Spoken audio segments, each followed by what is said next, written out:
We're going to start off with the guy who is our universal number one. It is Bijan Robinson, the running back out of Texas. I'm going to take the floor first on Robinson. He's a 5-star recruit, the top running back in his class, and he was the 15th overall player in his class. In 2022, he won the Doak Walker Award, and he was a consensus All-American. He finished 4th in career rushing yards at the University of Texas. He's 5'11", 215 pounds, just over 21 years old.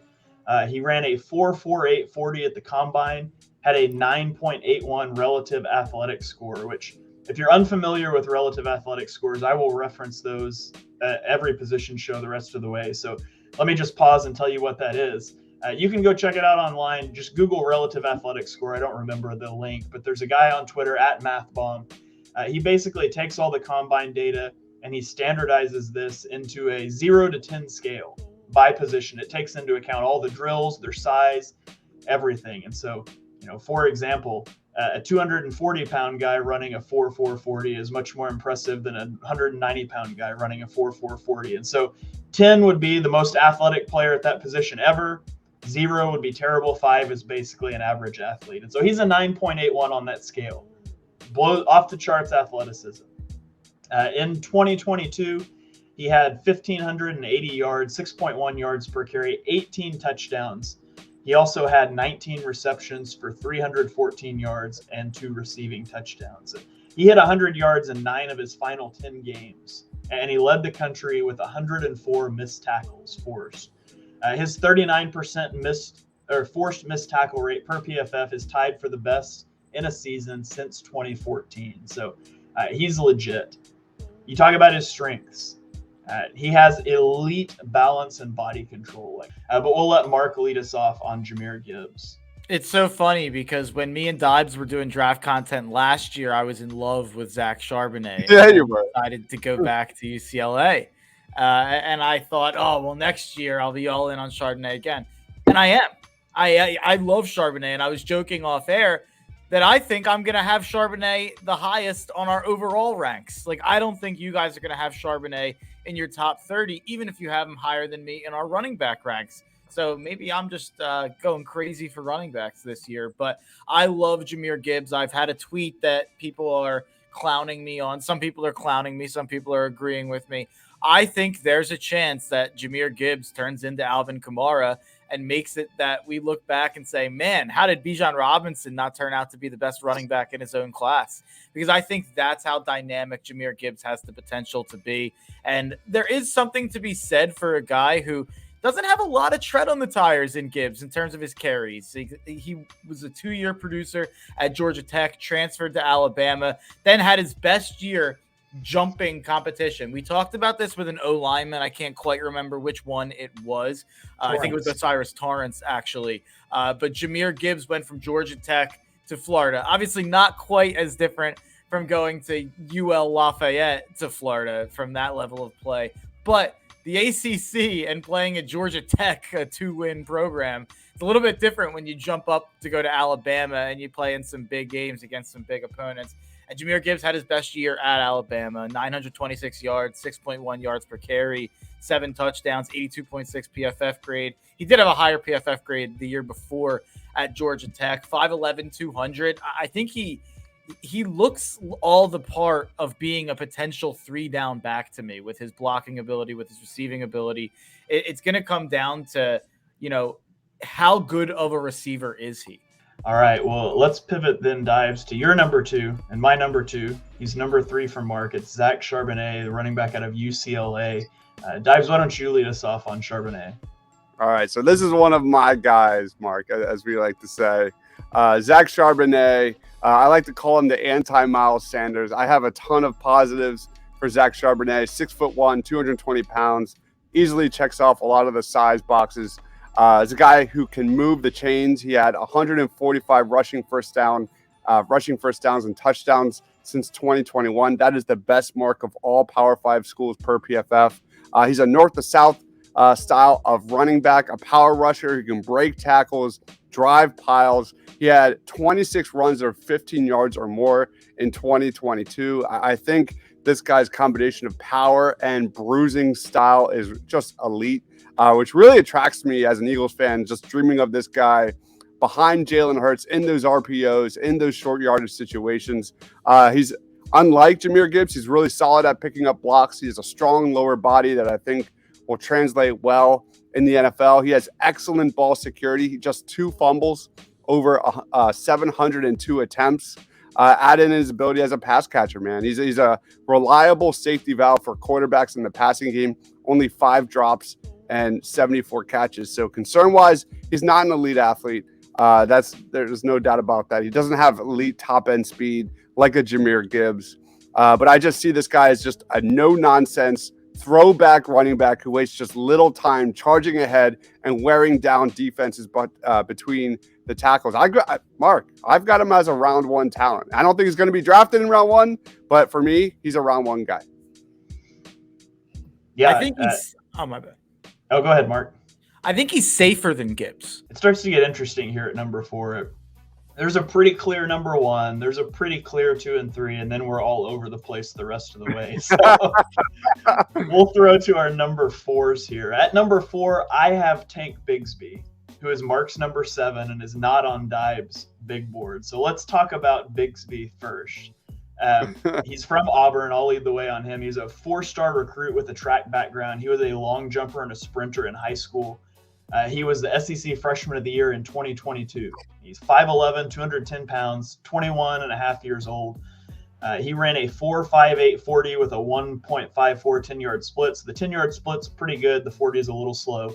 But it all coalesced into a 7.49 relative athletic score. So he's still up there in terms of athleticism.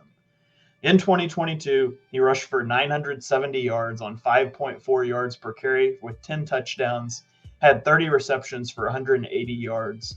He also had the 7th most rushing yards after contact per attempt at 4.2. So average 5.4 yards per carry.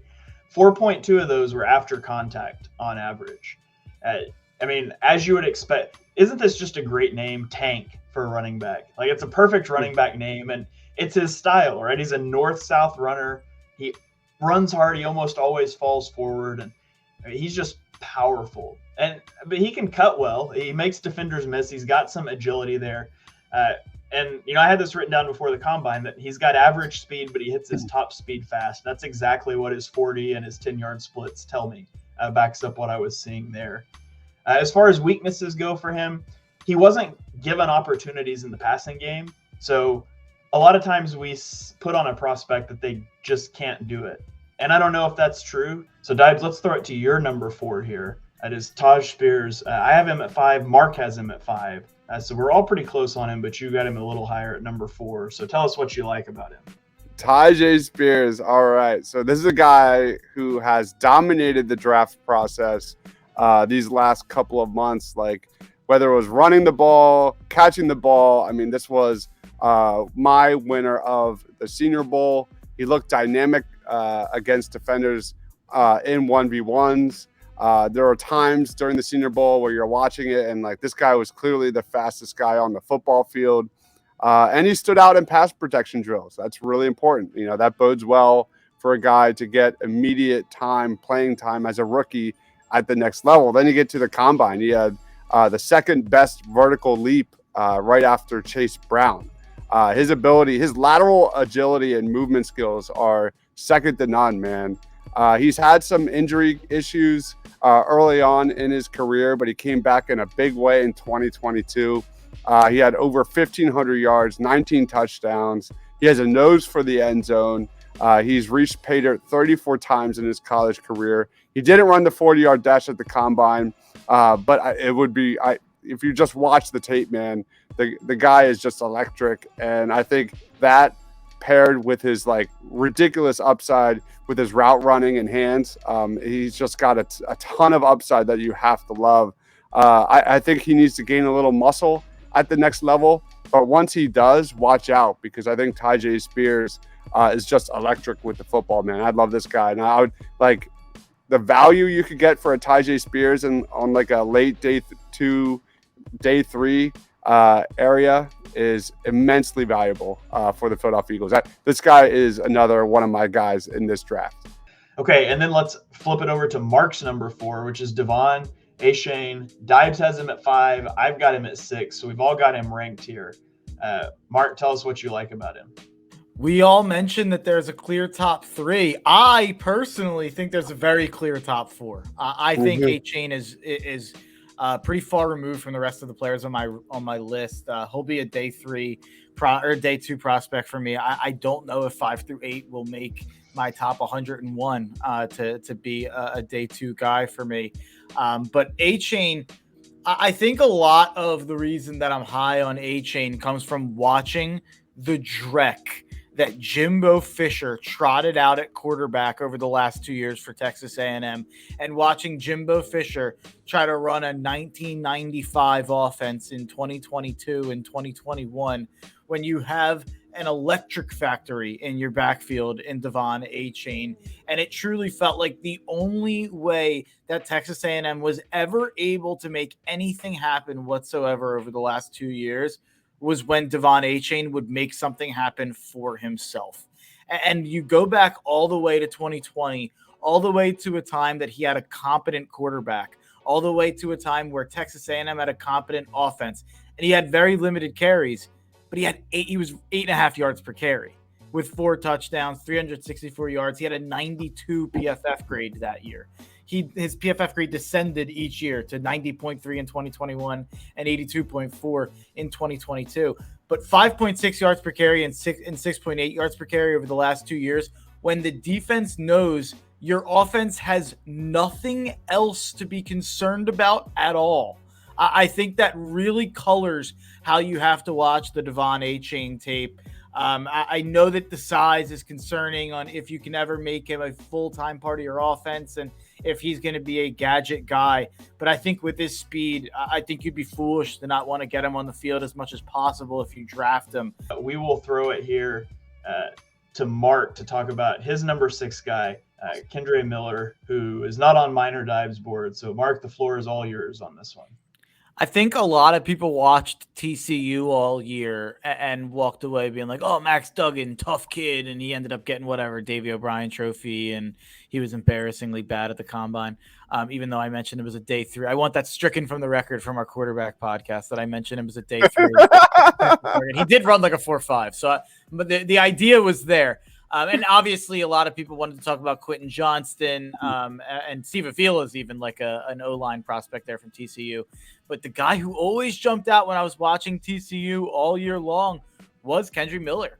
1,399 yards, 6.2 yards per carry, 17 rushing touchdowns, 85.3 PFF grade in 2022. And then he was even better in 2021, 7.5 yards per carry, 623 yards, 7 rushing touchdowns. Even in 2020, 7.3 yards per carry on limited attempts. He spent his first 2 seasons as a complimentary back before becoming a starter this year when Zach Evans transferred to Ole Miss. None of us ranked Zach Evans in our top 8. He'd probably be in the honorable mention category for me, and maybe for both of you guys as well. He's probably right around there, and I think Kendre Miller is the better prospect personally, and Kendre Miller has better size than Evans has. 3-year contributor, and he still won't turn 21 until training camp. So you're definitely getting a young guy, but you're getting a young guy who's been used a lot and played in some big games this year.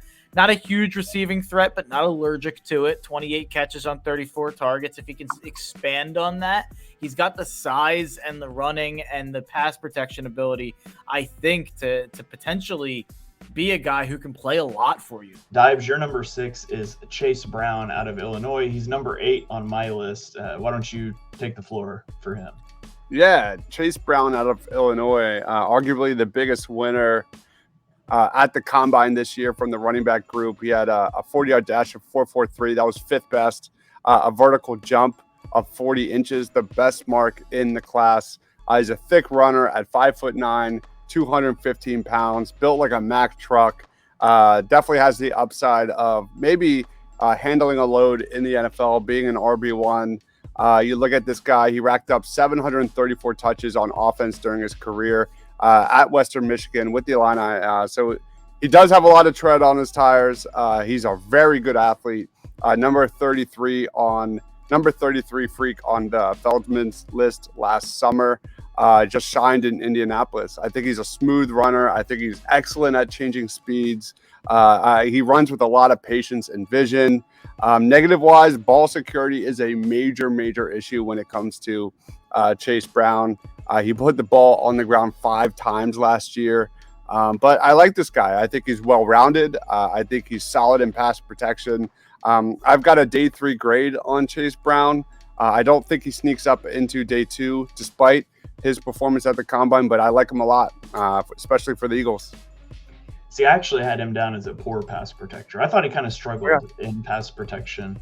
But again, a lot of it is related to size. And you would rather it be related to technique because you can coach that, but I don't know. To be fair, he wasn't asked to do a lot of it because Illinois is running a 1940s offense under Brett Bielema. So it is limited sample size. He was actually, I just want to chime in. He was actually like, if I had a number 9 guy, it would be Chase Brown. So I do want to add it. My note says he's a willing pass protector, not a great pass protector because of the size. Dives, your number 7 is Kenny McIntosh, who is unranked for Mark and I. Talk to me about McIntosh. Oh, man. He's dropping like a rock. This guy was actually my number 4. I thought he was underrated prior to the combine. He did not test well. Let's start with the good news. You look at kind of the departure of Jahmyr White. You talk about James Cook going to the NFL. Kenny McIntosh took over a bigger role for the Bulldogs last year and did not disappoint. He excelled as a receiver in 2022. He was 3rd on Georgia with 42 receptions, had 2 touchdowns as a receiver, over 1,200 yards from scrimmage, most on the Georgia Bulldogs, 5th in the SEC. He had 0 drops in college. Then you get to the bad news. That explosiveness that I saw at Georgia, like a Jahmyr White, like a James Cook, did not translate for Kenny McIntosh at the combine. I was expecting McIntosh to run in that 4.4 range, but he clocked in at a 4.62 on his first run. Kenny McIntosh, his stock is definitely falling a little bit. His ball security is just adequate. He has 4 career fumbles. Didn't pass protect too often at Georgia, but based on a small sample size, is probably a good bet. It's going to take him a while to put it together at the NFL level. I'm keeping Kenny McIntosh on my top 8 just because I'm a big fan, especially with his upside as a receiver. But there it is. All right. My number 7 is Sean Tucker out of Syracuse. 3-star recruit with a track background. He also ran track at Syracuse. He had back-to-back 1,000-yard rushing seasons in 2021 and 2022. And in fact, in 2021, he set the single-season school record with 1,496 rushing yards. He's 5'9", 207 pounds. He's about 21 and a half years old. This season, he rushed for 1,060 yards, 5.1 yards per carry, and 11 touchdowns. He also had 36 receptions for 254 yards and 2 touchdowns.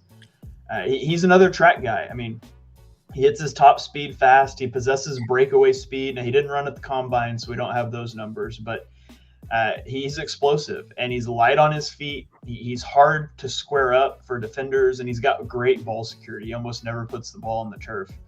And then unlike a lot of the elusive guys, he does a really good job driving his feet through contact. So he can run through you a little bit. He's not a power runner by any stretch of the imagination, but he's not just going to get knocked backwards.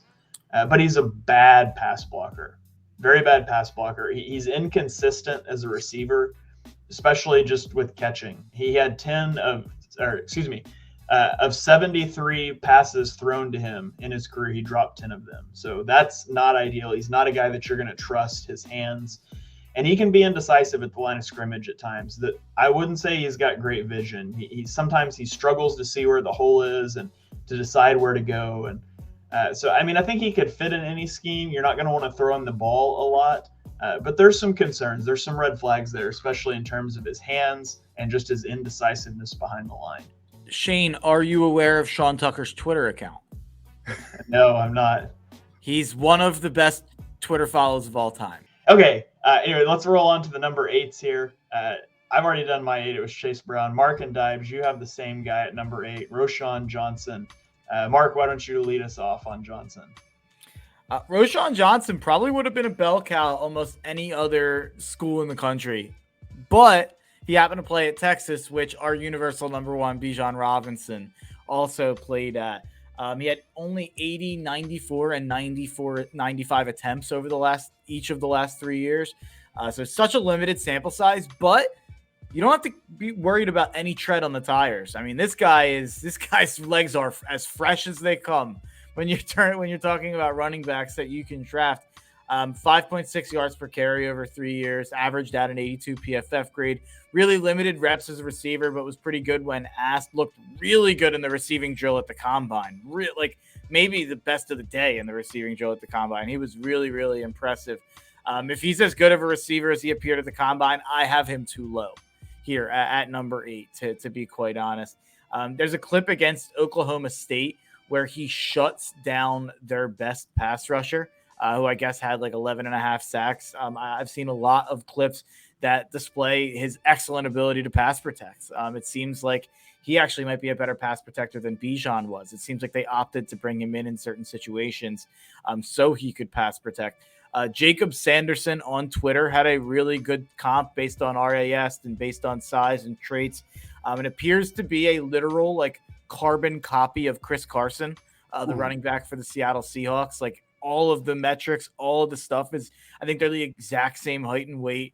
I think they were both college backups who didn't really get a full chance. And then, probably you'd assume would be similar in the NFL. I've seen a lot of Jamal Williams comps. I've seen some say he's this year's version of Dameon Pierce in terms of having the limited sample size. But what you see is pretty impressive and you want to see more of it. And maybe you will at the next level.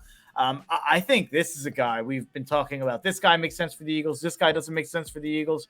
This guy is a day 3 target. Makes a lot of sense. I've got one guy I want to shout out in an honorable mention. I don't know if you guys do as well, but Zach Evans out of Ole Miss. He was a 5-star guy who started his career at TCU. He transferred to Ole Miss prior to this season. And he was the starter, but he was kind of used in a running back by committee approach. He averaged 6.5 yards per carry and had 9 touchdowns. He also had 12 receptions for 119 yards and a touchdown this year. I think he's got good patience and vision sort of behind the line of scrimmage, good speed and acceleration, and he runs with physicality, but he just doesn't have the production as a receiver or as a pass blocker. And so he's kind of a 2-down back who I think really only fits a zone running team. So he's somebody that you could watch out for on day 3, a name that might be familiar to you when it gets called. But overall, I had in all openness, I had him at number 8 before Chase Brown's combine performance, and then I flipped them. So he would have been in my top 8 if we were doing this show a week ago.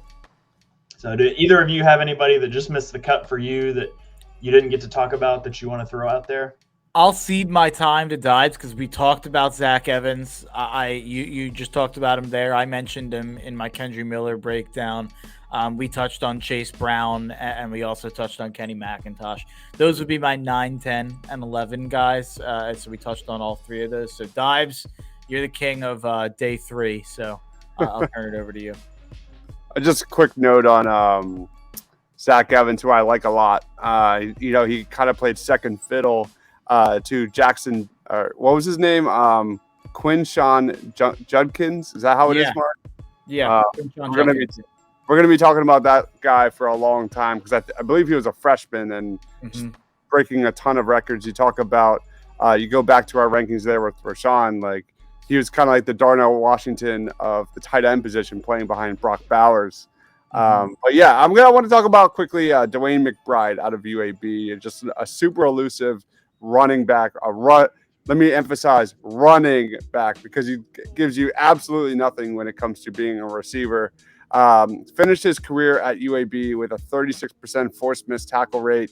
That was only worse than Bijan Robinson and Javonte Williams among FBS running backs since PFF began charting football in 2014. He has a really strong lower body. He's a big time home run hitter, big time playmaker. Led the FBS with 17 runs of 20 or more yards. Ridiculous production.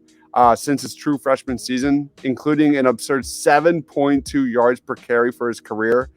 He's only 21 years old, so that is really great. But like I said, he does not give you anything as a receiver. Only 10 targets on 321 career pass snaps. And then you have to obviously talk about the competition or lack thereof that he went up against UAB. He only faced 2 Power 5 defenses in his entire college career. But Dwayne McBride is an interesting name. Day 3 guy to watch out for.